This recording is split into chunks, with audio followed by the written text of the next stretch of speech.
L'espace des mondes polaires est un lieu unique de découverte des pôles Nord et Sud. Au terme d'un voyage éducatif, l'exploration se termine par un espace intitulé Alerte aux pôles, où une projection interroge les spectateurs sur la préservation de ces espaces glaciaires et sur les conséquences de la fonte de la banquise et de ce fait de la hausse du niveau des mers. Un espace fermé qui suscite des questions auxquelles chacun doit apporter ses propres réponses.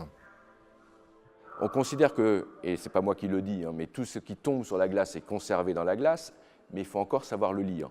Et c'est ce qu'on fait ici, c'est ce qu'on montre ici, c'est qu'en effet, la glace peut être un sujet de lecture, lecture ethnologique, lecture scientifique, lecture culturelle.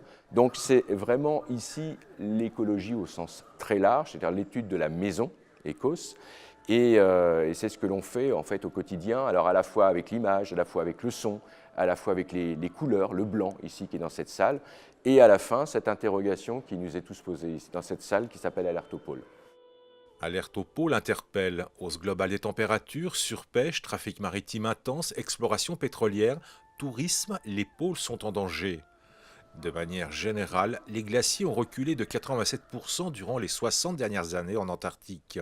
Cette transformation des contours du continent austral est un des signes les plus spectaculaires des dérèglements climatiques en cours.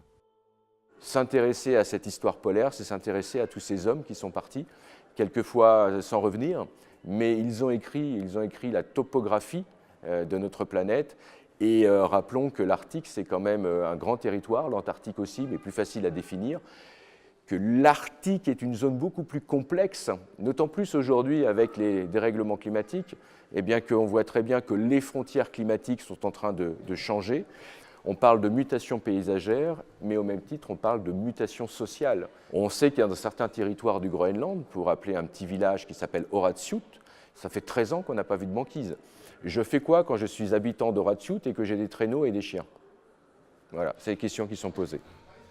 Contrairement à l'Antarctique, l'Arctique n'est pas protégé par des traités internationaux.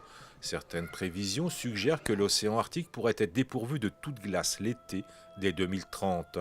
Après Manon, l'espace des mondes polaires construit un pont de connaissance entre les pôles et ceux et celles qui souhaitent prolonger cette aventure.